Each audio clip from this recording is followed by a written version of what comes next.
In parts of the country, the temperature stays below zero during winters. And on certain occasions, it may fall down to minus 30 degrees centigrade. However, in northern Finland, one would expect the temperatures to go as low as minus 45 degrees centigrade. During winters, the sun can disappear for up to 50 days or more. And people just want to feel the rays of sunlight shine on themselves again. On the contrary, the sun doesn't set for almost 73 days during summer. That's probably the reason that people don't sleep much during summers. Everyone wants to spend their time working or enjoying the sun. It's an ideal time to visit if you love to be in sun. And also if you are a winter lover, you may visit Finland in January or February. Okay, so yes, we're back again. So today's video we are going to look at 8 places in the world where the sun never sets. Now, before we do this, I'd like to give you a little history or a little geography lesson as to the reason why some of these places are different or don't receive sunlight as much as we do in our place. Now, the globe has 5 or 6 continents, right? So there's Africa, there's South and North America, there's Europe, there's Asia, and then there's Australia. Okay, now all these places or these continents are placed in different positions or different parts of the globe, and so this makes it difficult for all the parts of or all the areas on the globe to receive sunlight at the same time. Now we've been told that the Earth itself is spherical. It means that it's in a circular shape, which means that definitely if there's a ball of light or there's a flashlight being thrown on a circular object, not all parts of that circular object would receive the sunlight because of the rounded or the curved shape of that circular object, which the Earth is perceived to be. Yes. And so because of that, not all parts of the Earth receive sunlight at the same time. And so knowing that not all the continents are placed on the same side and that they are dispersed and there are different sides or different parts of the globe, it explains why not all parts of the earth receive sunlight at the same time. Now, to know why or to understand why some parts of the earth receives or does not even receive sunlight at a particular time, or the sun does not set in some of these places in a particular time or for a longer time, is because of the following reasons. Now, there's a line called an equator or the equator on the globe. Now, the equator is part of a line called the latitude. The latitude. Now, there are actually more than 5 latitudes, but there are 5 major latitudinal lines, and the equator is actually the first of those latitude lines. Now, somebody might ask what a latitude is. Now, latitudes are imaginary horizontal lines that actually draws from the east side of the globe to the west side of it. So horizontal lines that are drawn from the eastern side of the globe to the western side of it. Yes, now if you go on Google and you check the definition of it, you might get something different, so if you go on Google, this is what you see. In geography, latitude is a coordinate that specify the north-south position of a point on the surface of the earth or another celestial body. Latitude is given as an angle that ranges from 90 degrees at the south pole to 90 degrees at the north pole, with 0 degrees at the equator. Now, lines of constant latitude are parallel and runs from east to west, like I said. So yes, the lines of the latitude are parallel. It means that they don't touch one another, they don't touch each other, and they just run. Now, let's even look at how these lines of latitude are placed on the globe. So let's check out this one. So let's see this one. So we have this one. Now, if you look at it closely, so this is the first one, the Arctic Circle from the top. Now, that's not the first, actually is the equator, this one. That's the first latitude. It's called the latitude, 0 degrees. Now, but then when on the globe you have it, then the Arctic Circle is at the top, and from the Arctic Circle we come to the Tropic of Cancer, and that one is 23.5 degrees, and we have the equator, which is the first the first latitude. Now, because the equator is the first latitude, it's called a complete circle because it goes round. It actually divides the world into two. It's called a complete circle. Now, unlike the other latitude, they don't do that. Now the we come to the Tropic of Capricorn, which is also beneath, rightly beneath the equator.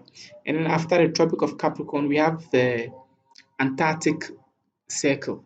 So Arctic Circle, Tropic of Capricorn, Tropic of Cancer, sorry, Equator, Tropic of Capricorn, and then the Antarctic Circle. Now these are the five major latitudinal lines. Yes, and with the equator being the first one and the only complete, circle. Now let's look at another picture again. There's another one. Let's see. So we have this one. Okay, so this is just like the other one. Let's look at another one. Now let's take one that has Africa in it. Okay, so now yes, so this is a map of the world. So we have North America, we have South America, we have Europe, we have Africa, we have Australia. I think Asia did not appear, or maybe it's merged in Europe. Okay, now like we said, this line is the tropic of is the Arctic Circle, sorry, is the Arctic Circle. So those places, now the Arctic Circle is at the top there, so that place is called the North Pole, and also the polar zone. Now we have the temperate zone. The temperate zone start from the so this place is called the North Temperate Zones because they are above the equator. Now this is the equator. Now every place above the equator is called the Northern Hemisphere. Now this line is the Tropic of Cancer, and within between the Arctic Circle, and so the space between the Arctic Circle, this place, and then the Tropic of Cancer is called the temperate zone. Now, if you look at this place, this is the equator. This is the equator lines. Now, the place beneath the Tropic of Capricorn. No, this is the Tropic of Cancer, sorry. The place beneath the Tropic of Cancer all the way to the line even beneath the equator, which is the Tropic of Capricorn. All these places called the tropical zone. A tropical zone. And this line is the Tropic of Capricorn. Now the space between and this line is the Antarctic Circle. Antarctic Circle. Now the space between the Antarctic Circle and the Tropic of Capricorn is also a temperate zone. So now you can see that we have two temperate zones. So this one is the southern temperate zone. This one is the north temperate zone. Now this one is a south or southern temperate zone because it's beneath the equator, and this one is a north temperate zone because it's above the equator. Now these temperate areas, the temperate zones, the southern one and the northern ones, they are the place where we experience snow or where we see snow fall in these areas. These areas we see snowfall. Now, however, these two areas, the tropical zones, there's no snow in these areas. And as you can see, this is the map of Africa. A large chunk of Africa is in the tropical zone, which is why there is no snow in Africa, except the very small part of Africa. Now, when you look at this line, this is the this is a tropic of Capricorn. This is the tropic of Capricorn. Now, the tropic of Capricorn cuts a little part of Africa. Now, this part of Africa, this small part of Africa, I think it's in South Africa. This part of Africa is within the temperate zone, which means that it snows in this area, this small area of Africa. Now, when you come to the top here, this is also the Tropic of Cancer. It also cuts a little piece of Africa. I think this is going to be the Algeria, the Tunisia, those areas, those northern African countries.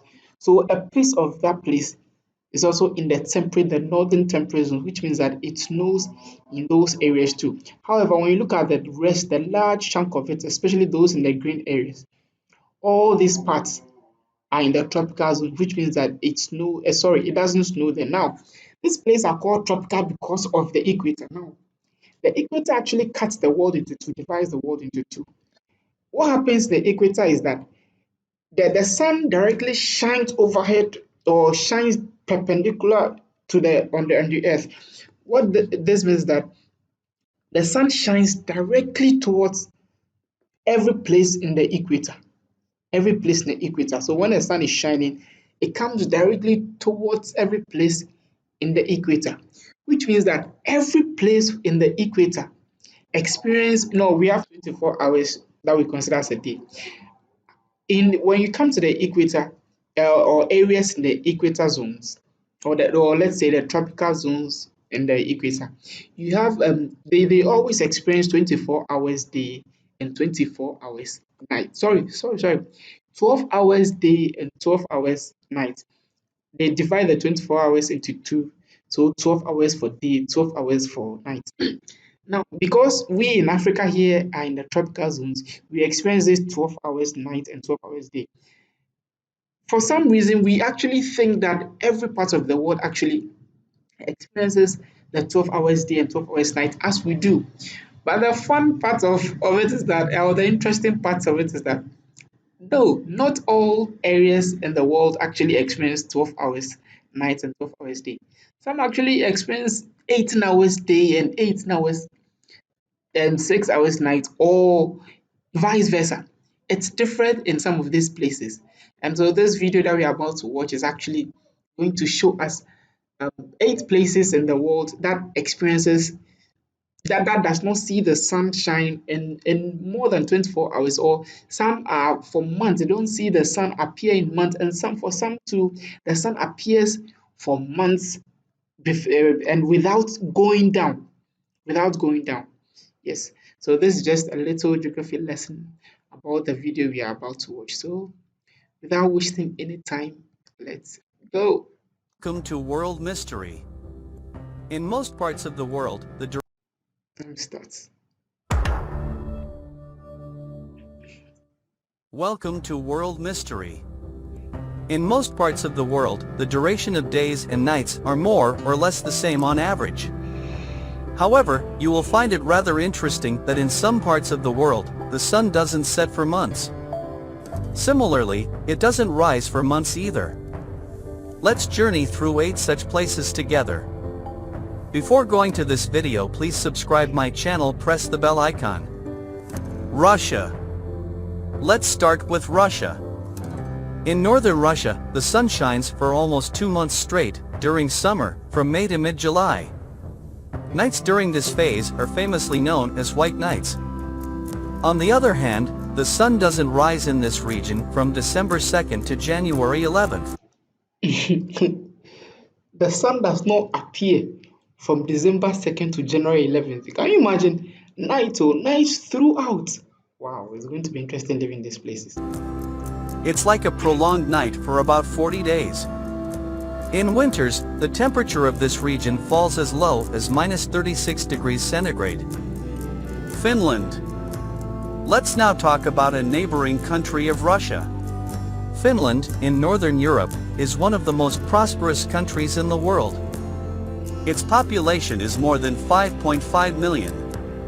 And its size is almost 338,000 square kilometers. The weather in Finland is very unique, with rather long winter as compared to summer. In southern parts of the country, the temperature stays below zero during winters. And on certain occasions, it may fall down to -30 degrees centigrade. However, in northern Finland, one would expect the temperatures to go as low as -45 degrees centigrade. During winters, the sun can disappear for up to 50 days or more. And people just want to feel the rays of sunlight shine on themselves again. On the contrary, the sun doesn't set for almost 73 days during summer. That's probably the reason that people don't sleep much during summers. Everyone wants to spend their time working or enjoying the sun. It's an ideal time to visit if you love to be in sun. And also if you are a winter lover, you may visit Finland in January or February. Be it a continuous night for 51 days, or a day for... Did you hear that? Continuous nights for 51 days. Wow. Oh goodness, it will be interesting living these places. Straight 73 days at a stretch. It sounds really fascinating. A quarter of Finland is a part of the Arctic Circle. The average summer temperatures here lie around 7 degrees Celsius. It's an ideal place for those who love skiing. Finland is not just the land of snow-covered mountains, but also known for its lakes and islands. As a Muslim, you may wonder about the prayer timings in Finland. You'll be glad to know that there's a fixed schedule for prayers which is followed in Finland. So, the Fajr prayer is performed in Sunday. And the Maghrib prayer is offered without waiting for the sun to go down. Sweden. Time to visit another Scandinavian country. Its weather is not much different from that of its neighboring countries. Summer in Sweden lasts for 6 months with a continuous presence of sun in the sky. People who want to enjoy long days may come and visit Sweden. Fishing and surfing are some of the most cherished activities here. From May till end of August, the sun rises just after a few hours of setting at midnight. The sun rises as early as 4 a.m. Sweden has a quite unique weather. While the sun doesn't set here during summer, it doesn't show up throughout during winter. Sweden also lies close to the Arctic region near the North Pole. The capital Stockholm has almost 18 hours of sun during summer. And this squeezes to merely 6 hours in winter. Despite living in a country with such crazy weather, Sweden is ranked 6th among the most prosperous countries. It's a country with a population of 10 million and a size of 450,000 square kilometer. Just like in Finland, Muslims in Sweden have also devised a schedule for prayers. Norway. In the west of Sweden lies the country of ancient Viking warriors, Norway. It's also known as the land of midnight sun. That just means that one can find the shining sun in the sky even at midnight. As a matter of fact, the sun doesn't set here for about 75 days from May till end of July. In fact, in the Svalbard the sun keeps shining from April 10th to August 23rd. However, the sun refrains from showing up during winter. This region is among the most populated ones in Europe. If you are visiting during summer, you are sure to find an abundance of wonderful scenery. You can travel and have fun all day in the summer sun without the fear of dark. Norway is considered to be the 8th most prosperous country in the world. You'll find happy and welcoming people in Norway. Spanned across 385,000 square kilometer, 5.4 million people live in Norway. Iceland. A little away from Scandinavia, there lies another famous tourist destination, Iceland. It's the largest European island after the UK. It's such a clean and cold place that there are no mosquitoes in Iceland at all. It's named Iceland probably because of its cold weather. The sun doesn't set here in June at all. Whereas during other summer months, the nights are more lively than anything. The clear skies keep twinkling with countless bright stars. If you love such beautiful nights, Iceland is the place to be. Although the weather throughout Iceland is almost the same, yet its southern parts are warmer than the northern ones. Greenland. Let's take off from Europe and go to North America. However, the behavior of sun is not very different here as compared to Northern Europe. Let's start by discussing the largest island in the world, Greenland, which is administered by Denmark. Although geographically being a part of North America, Greenland is politically and administratively considered a part of Europe. They have 24 hours of sun during summer, whereas they have 6 months of darkness during winter. In 1991, the lowest temperature in North Pole, -69.6 degrees Celsius, was recorded. It has a size of 2.166 million square kilometer. But it has a population of mere 56,000 individuals. As mentioned earlier, Greenland is under the administrative control of Denmark. Alaska. Time to talk about Barrow, Utqiagvik, in the American state of Alaska. Here, the sun doesn't set from end of May till end of July. It's like a dream come true for summer sun lovers. However, the sun doesn't appear during the 30 days of November. Other than that, there are few dark days here and there. You can have a wonderful experience if you visit here in June or November. And its snow-covered mountains are like a cherry on top. Therefore, you are sure to have a good time here. Canada. There's also a region in the North American country of Canada where they have drastic differences between day and night. The city of Nunavut has a really small population because of its unique weather. It's among the least populated places in the world. There are only 3,000 people living here. One can only get here using a boat or a ship. Nunavut has 24 hours of uninterrupted sun for 2 months. That means no night at all. On the contrary, the sun disappears for almost a month during winter. That means complete darkness in this city. Perhaps this strange weather is the reason why this Canadian city has almost non-existent population. Dear friends, if you love how crazy can nature get at times, do visit these 8 places in winter or summer. You are sure to have a great time. Thank you.